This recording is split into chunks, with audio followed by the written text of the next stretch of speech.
Hey everybody, Dr. Darin Ingels here. It's March, and March is Multiple Sclerosis Awareness Month. So this has become near and dear to my heart because I was diagnosed with multiple sclerosis about 3 years ago, and I've managed to keep my symptoms at bay for the last several years through diet and lifestyle. And I learned a lot of this through my good friend, Dr. Terry Wahls. And if you guys haven't read her book, I've got it here. It's the Wahls Protocol, Dr. Terry Wahls. There's actually a new version of this book coming out in the next few weeks. So if you guys are interested, please check it out. I know it's available for pre-order pretty soon.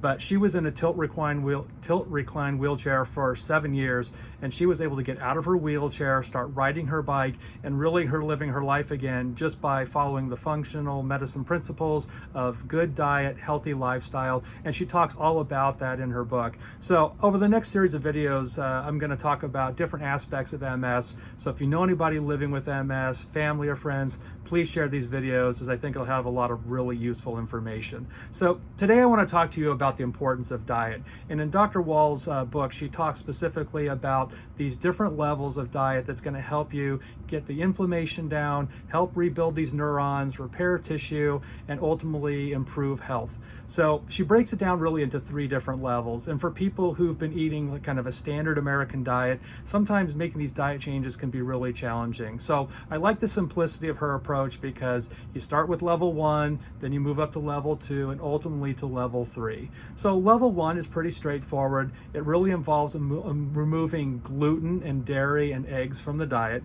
So for a lot of people that can be really challenging, but fortunately, because so many people out there are intolerant or sensitive to dairy and gluten, there's a lot of great alternatives. So getting that out of the diet, and then eating 9 cups of fruits and vegetables a day. And the way she breaks that down is 3 cups of green vegetables, so packed green vegetables, because if you ever get like spinach, you know when you pack it into a cup, it's actually quite a bit.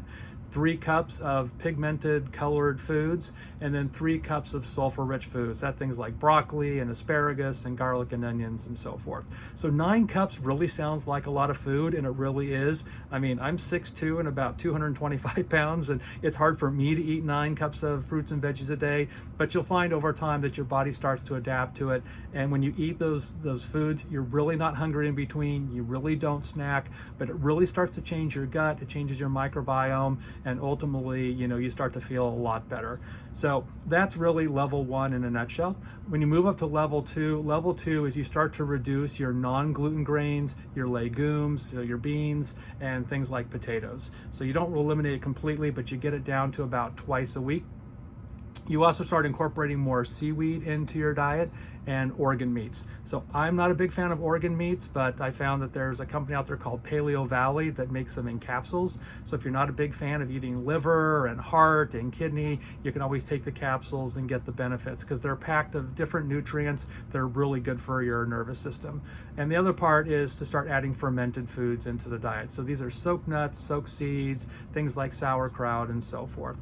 So that's level 2. And by the time you get to level 3 is kind of her version of a keto diet. So on level 3, now you're eliminating all grains, all legumes, all potatoes completely. And instead of eating 9 cups a day, you go to 6 cups a day. Why 9 to 6? Well, that reduction is that now you're doing what's called intermittent fasting. So you're only eating twice a day instead of 3 times a day. So you're still really eating kind of the same foods, but instead of eating, again, 3 times a day, you're eating twice a day. So that extra meal is those extra 3 cups. But otherwise, you still want to take those 6 cups and divide it between the greens, the sulfur-rich compounds, and the pigmented foods. You're also adding in coconut oil or coconut full-fat coconut milk into the diet. Again, we're getting more of that fat content. Your brain and your nervous system's really made up of a lot of fat. So the more healthy fats we add to the diet, the more we contribute to rebuilding that neural tissue. So, again, with diet, it's a progression. It's not like, you just have to go all in to level 3. If you're able to do that, that's great. That's what she does. And if you ever follow her and watch her videos, you see that she continues to eat this way and she continues to do very well. Personally, I kind of waver between level 2 and level 3. Level 3 for me is a little bit harder just because I don't really enjoy a lot of the high fat diet stuff.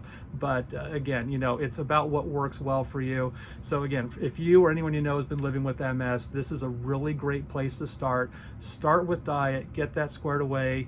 As always, eat organic when possible, eat locally grown, eat what's in season. These are the general principles we apply to any chronic illness, so it applies to MS as well. So again, it's a good place to start making changes into the diet. If you're interested, again, pick up a copy of her book. It's the Wahls protocol. There's a revised edition coming out soon, and this will give you all the steps you need to start making changes to eating a healthier diet. So thanks for joining me for today, and follow me for the next few videos as we'll talk more about MS and things you can do to help stop it in its tracks and hopefully overcome it. Thanks.